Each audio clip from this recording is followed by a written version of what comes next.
Bonsoir à tous et bienvenue dans cette deuxième édition du JT délocalisé de TLT. Votre chaîne locale est menacée de liquidation judiciaire dans moins de 2 semaines. C'est pourquoi nous avons décidé de nous installer symboliquement place du Capitole, au cœur de la ville rose et parmi les Toulousains.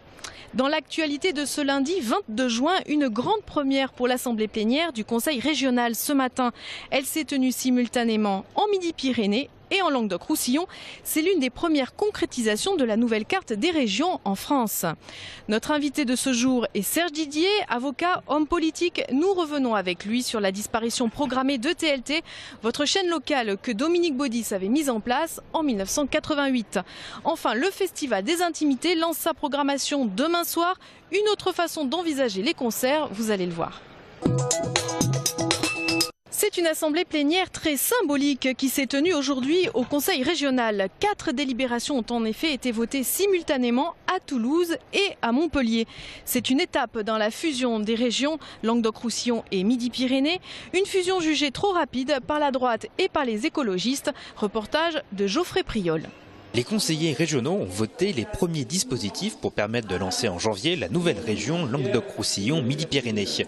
Une fusion qui est jugée trop rapide pour les élus de l'opposition. Aujourd'hui, la façon dont les choses se déroulent sont très surprenantes. Voilà, on est à marche forcée, on est dans la précipitation, on en est à donner des gages de sécurité mais qui sont des apparences, alors que sur le fond on n'est pas du tout prêt. Donc on est très inquiet sur la méthodologie qui est employée aujourd'hui, déployée par les 2 présidents de région et en tout cas poussée par le gouvernement actuel.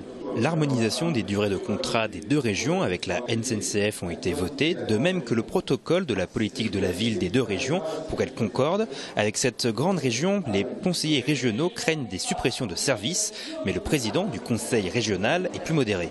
Y aura-t-il économie? Oui, il y aura des économies à terme. Dans l'immédiat, non. Il n'y aura pas d'économie dans l'immédiat, parce qu'il faudra harmoniser les politiques. Mais à terme, oui, il y aura et sans doute assez vite d'ailleurs, parce qu'il y a des actions qui deviendront, se mutualiseront. Je pense à nos services à Bruxelles.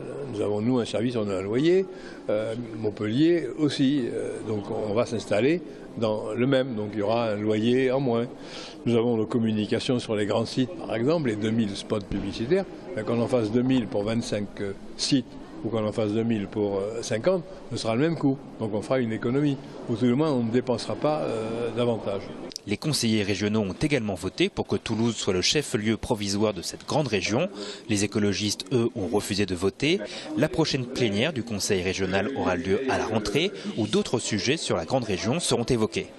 Notre invité ce soir est Serge Didier, homme politique, avocat et ami de Dominique Baudis et toulousain avant tout. Sophie Voinis l'a reçu sur notre plateau. Ensemble, ils analysent l'héritage de Dominique Baudis et bien sûr la situation de TLT. Bonsoir Serge Didier, Bonsoir. Vous êtes avocat, ancien adjoint au maire Jean-Luc Moudenc lors de sa première mandature et surtout vous avez été le compagnon de route de Dominique Baudis pendant 30 ans, dont vous avez été également l'adjoint. Dominique Baudis nous a quittés l'année dernière, il y a un petit peu plus d'1 an, en avril 2014. Quelle empreinte a-t-il laissé à sa ville aujourd'hui selon vous? Mais écoutez, au-delà des souvenirs, il reste...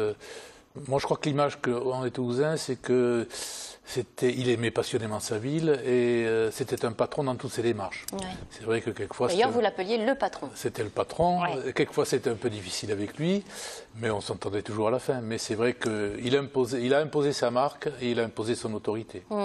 Vous dites que Toulouse est devenue une grande ville pendant la mandature de Dominique Baudis. Des réalisations incroyables. On pense à la médiathèque, on pense au métro, etc. Quelle époque? C'est vous qui dites ça. Vous dites d'ailleurs qu'il y avait un projet par mois qui sortait de son bureau à l'époque. Alors, ils n'ont pas tous été réalisés, heureusement d'ailleurs. Ouais. Mais c'est vrai qu'il y avait beaucoup de projets et qu'il avait envie de faire avancer Toulouse, qui est quand même la 4e ville de France, toujours aujourd'hui, qui a grandi. Bon, à l'époque Bazerque et l'époque Pierre Baudis, quand Dominique Baudis est arrivé, 2 ans après, elle était complètement révolue parce qu'il avait des idées, il avait envie de faire avancer notre ville. Quel regard vous portez-vous, Serge Didier, sur la ville que vous avez bâtie ensemble, quelque part, avec Dominique Baudis? Comment vous la regardez aujourd'hui, Toulouse? Ben, Toulouse grandit, c'est maintenant une métropole. Oui. Plus 15 000 habitants chaque année. Voilà. C'était difficile à anticiper, ça, à l'époque. Depuis longtemps. Alors, Je vais vous dire un truc, quelque chose que je pense. C'est vrai qu'on n'a pas tout anticipé. Il ne faut pas dire qu'on a tout réussi, c'est pas vrai. Ça ne serait pas vrai, et puis moi j'ai horreur des mensonges. Je pense qu'effectivement, on a loupé un peu quelque chose à Toulouse, c'est les grandes voiries d'agglomération. Ouais. On n'a pas vu que la ville allait grandir de manière quasi frénétique, les 15 000 habitants que vous venez de citer qui arrivaient chaque année. Et donc c'est vrai que là, on a un vrai problème. Alors, on sature, vous voulez dire aujourd'hui? Je pense qu'il y a une vraie saturation, mais d'ailleurs, le précédent maire et l'actuel, Jean-Luc Moudin, le disent, hein, ils l'ont dit sur tous les...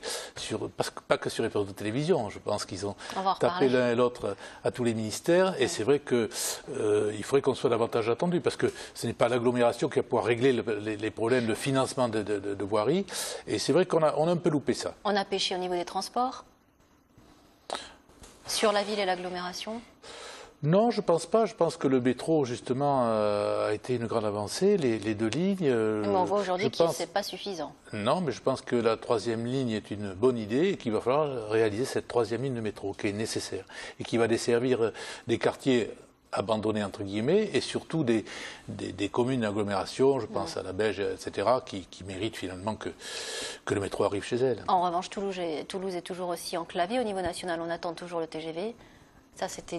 Déjà, il en était déjà question à l'époque, à la grande époque. J'avais dit dans une réunion publique il y a longtemps, malheureusement, j'avais dit que Toulouse était victime du Capitole, pas de la mairie bien sûr, oui, mais du train. Mais oui, qui était le plus rapide à l'époque. Le train avait pris le pas, prenait le pas à ce moment-là, mais après, bon, construction aéronautique oblige, peut-être qu'on s'est trop axé sur Airbus et ses sous-traitants et qu'on a un peu oublié que la SNCF existait et qu'on aurait pu aller plus vite sur le TGV. Alors Dominique Baudis, c'est le père des télévisions locales, un grand défenseur infatigable des droits et des médias, ancien journaliste, pour ceux qui ne le sauraient pas. C'est lui qui a créé notre chaîne TLT en 88, la pionnière des chaînes locales françaises, qui est peut-être vouée à la liquidation le 3 juillet. Est-ce que ça veut dire que Dominique Baudis, à l'époque, s'est trompé sur le modèle des télévisions locales? Alors ça, c'est une question difficile. Je voudrais simplement dire que je regrette, bien entendu, l'éventuelle disparition. Nous n'en sommes quand même pas encore là.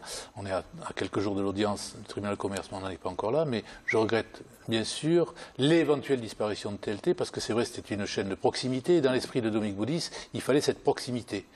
Il ne s'est pas trompé, non. Je pense que les télés locales, ça a un sens, et que pendant 25 ans à peu près, c'est vrai que TLT, ça comptait.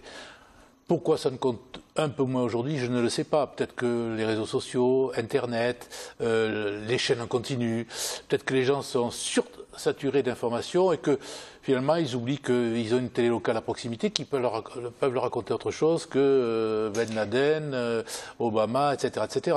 Est-ce que vous, personnellement, Serge Didier, vous pensez que TLT a sa place dans un ancrage local aujourd'hui? Ah ben moi j'ai toujours pensé. Et Dominique Baudis le premier. Alors on disait que c'était la télé Baudis, c'était pas vrai, ça c'était. Mais il le pensait. Et Maïté Carsalat, qui était notre représentante au sein de votre conseil d'administration, pourrait mieux s'exprimer ou s'expliquer de TLT devant vous. Moi, je sais que dans les réunions internes que nous avions en mairie, c'est vrai que Baudis voulait absolument faire vivre cette télé. De toute façon, c'est un homme de médias, il a adoré la télé, il n'a pas été président du CSA comme ça, hein. C'est parce qu'on a considéré que c'était un grand professionnel. Non, je ne pense pas qu'il se soit trompé, mais je pense que ici, peut-être qu'il y a eu, je ne sais pas, moi je ne peux pas critiquer quiconque, c'est pas mon style, ni la rédaction, ni la direction, c'est pas mon style et c'est pas comme ça que je vois les choses, mais je pense que TLT a toujours sa place à Toulouse. Est-ce que vous pensez, ce sera ma dernière question, que Dominique Baudis se serait battu encore aujourd'hui en 2015 pour que vive TLT, ou est-ce qu'il aurait laissé mourir la chaîne locale? C'était pas le style du personnage, laisser mourir quoi que ce soit. C'est vrai qu'il se serait sans doute accroché et qu'il aurait tout fait pour sauver, encore entre guillemets, bien sûr, cette chaîne. Et je pense que s'il était là aujourd'hui, peut-être qu'il aurait son mot à dire. En tout cas, il serait très malheureux de ce qui se passe. Merci infiniment, Serge Didier. Prendre une douche, rester propre, c'est un véritable défi pour les sans-abri. Le camion douche propose une structure sanitaire mobile aux personnes en situation précaire. Pascal Soler a rencontré l'association Avenue des États-Unis au Secours populaire. Le camion douche, c'est une histoire de famille, une famille de baissières sensible aux personnes en grande précarité comme les sans-abri. Sur le modèle parisien Mobile Douche, la famille crée une association en 2014 pour financer un camping-car et l'aménager en salle de bain ambulante. Depuis 1 mois et demi, tous les lundis matins, au Secours Populaire, avenue des États-Unis, le mercredi soir, place Héraclès, et tous les premiers dimanches du mois, place du Salin, la famille et quelques bénévoles se relaient pour accueillir tous ceux qui ont besoin d'une douche, un dispositif qui peut contribuer à la réinsertion sociale et professionnelle. Ils peuvent trouver des serviettes à leur disposition et des produits d'hygiène. Tout est gratuit. Ils peuvent trouver aussi des vêtements propres comme des t-shirts, des sous-vêtements. Quand on sort de là, on se sent mieux. Quand on a pris une douche, l'eau, on a l'impression que ça nous a purifié. Et du coup, la prochaine fois, on aura peut-être envie de revenir et un peu, chaque fois, un peu mieux, se sentir un peu mieux. Donc ça peut permettre de penser à aller vers ce chemin-là, de réinsertion. Ça peut aider. Le camion douche est soutenu par le Secours Populaire qui accueille tous les jours toute personne en situation précaire. L'idée, c'est de les accueillir, de faire une évaluation de leur situation, de voir comment on peut les aider autrement. Mais on répond à l'aide d'urgence, toujours, quoi qu'il arrive. On essaie de voir un peu quel genre vers quel partenaire on peut les orienter, ne serait-ce que pour trouver du travail, avoir une domiciliation. Enfin voilà, on s'assure quand même que l'accès au droit a bien été fait quand même.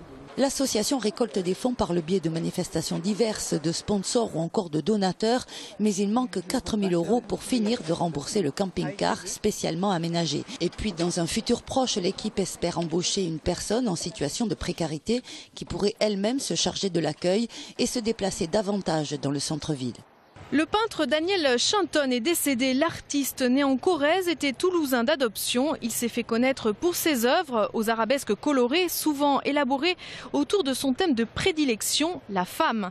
Daniel Chinton enseignait à l'école des Beaux-Arts de Toulouse. Après y avoir été élève, il était également peintre militaire. Le Festival des Intimités revisite le concept du concert. L'objectif étant, je cite, de rompre avec le consumérisme culturel ambiant. Le spectacle allie la musique et le décor, des lieux décalés tels que le Muséum et ses jardins, le stade Ernest Vallon, la chapelle des Carmélites. Le festival se veut accessible et s'engage contre l'isolement culturel et social. Demain soir, c'est le pianiste suédois J.J. Johansson qui sera au clavier à l'Utopia de Toulouse.